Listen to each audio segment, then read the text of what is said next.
Alam mo ba kung bakit kahit minsan tama ang analysis mo, talo ka pa rin? Kasi kulang ka sa context. At dito, papasok ang Fair Value Gap or FVG. Ang FVG ay ginagamit para makita kung saan babalik ang presyo pagkatapos ng mabilis na galaw. Parang may unfinished business ang market. Kaya bumabalik siya doon.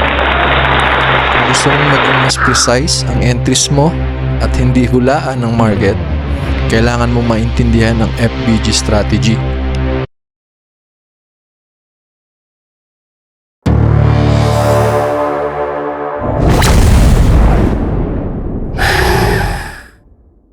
Ano nga ba ang matutunan mo sa video na to?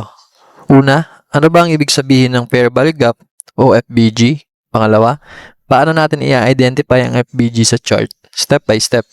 Pangatlo, bakit effective ang FVG sa trading? Pangapat, breakout structure at paano ito gamitin for confirmation? Paano mag-entry gamit ng FVG? Timing plus information. At huli, major signal patterns or engulfing plus timing. Ganito lang kasimple ang FVG structure. Karaniwan, may maliit na candle, tapos biglang may malaking impulsive move. Dahil sa bilis ng galaw, may naiiwang gap or imbalance. Yung area na yon hindi na trade ng maayos, kaya babalikan siya ng presyo. Yan ang spot na hinahanap natin para sa entries. Ibig sabihin, ng fair value gap, may imbalance sa market. At ang market, ayaw ng imbalance. Kaya parang may magnet effect. Hinihila pa balik ang presyo para i-fill yung gap. So instead na manghula ka kung saan pupunta ang price, hinihintay natin siyang bumalik sa FVG.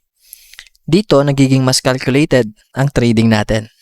Pero tandaan mo, hindi lahat ng FVG ay panalo. Sa example na to, pumasok agad sa FVG without confirmation, huwag magmadali. Hindi sapat ang FVG lang. Kailangan may confirmation or confluence. Para mas tumaas ang accuracy ng FVG entries mo, kailangan mo ng candlestick confirmation. Unang pattern, engulfing candle. Ito ay kapag ang isang candle ay completely nilalamon ng previous candle. Next, hammer. May mahabang wick sa baba at maliit na body sa taas. Then, shooting star. Mahaba ang wick sa taas. Lastly, 3 white soldiers. Tatlong sunod-sunod na bullish candles na malalakas. Ibig sabihin, strong upward yung momentum. Kapag ang mga signals na ito ay nag-form sa loob o malapit sa FVG, mas nagiging high probability ang trade setup mo.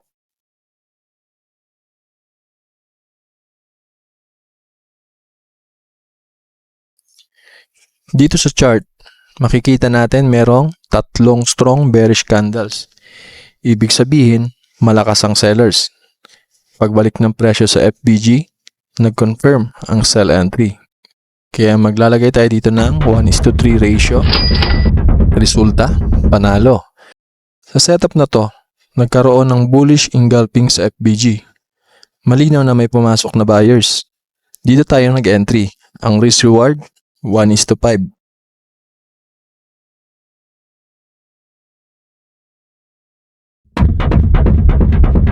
Ganito ka-powerful ang tamang setup. Dito naman, may bullish hammer sa FVG zone. Ang hammer ay sign ng rejection.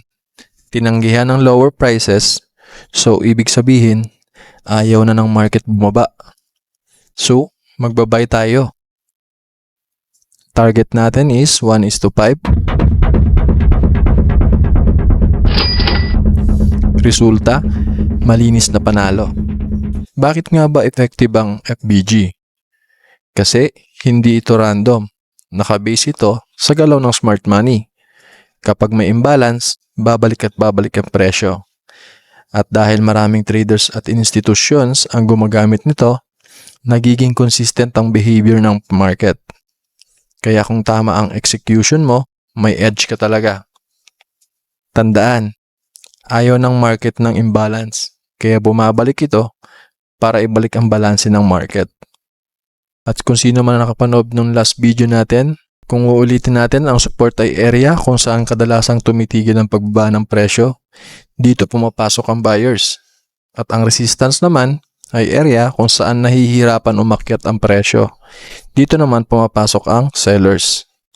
So, kapag nabasag ang support o resistance, tinatawag na itong break of structure or BOS.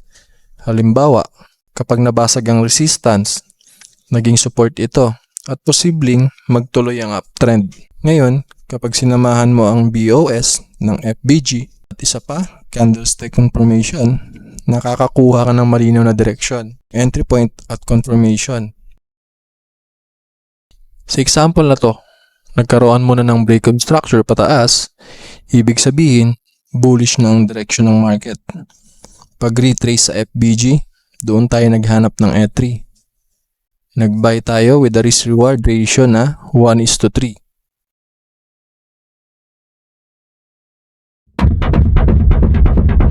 Panalo ang setup kasi nga meron tayong structure at entry at syempre confirmation. Dito, makikita mo na hindi lang isang trade ng opportunity. Unang setup, makikita natin yung break of structure and yung FBG. So maglalagay tayo dito ng short trade. Risk to reward 1:2 at panalo.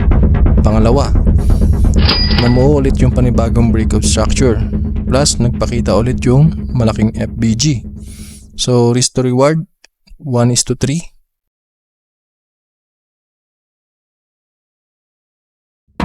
At panalo ulit. At itong pangatlo, nag-form ulit siya ng break of structure.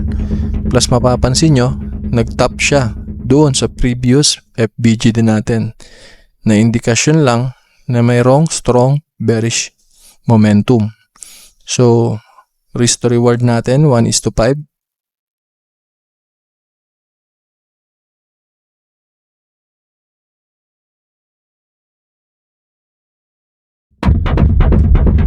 At panalo ulit.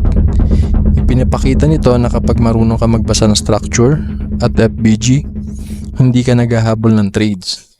Ikaw na ang pinupuntahan ng opportunities. Disclaimer lang, ang content nito ay para sa educational purposes lamang, hindi ito financial advice. Ang trading ay may kasamang risk at possible kang kumita o malugi. Responsibilidad mo pa rin ang bawat trade na gagawin mo.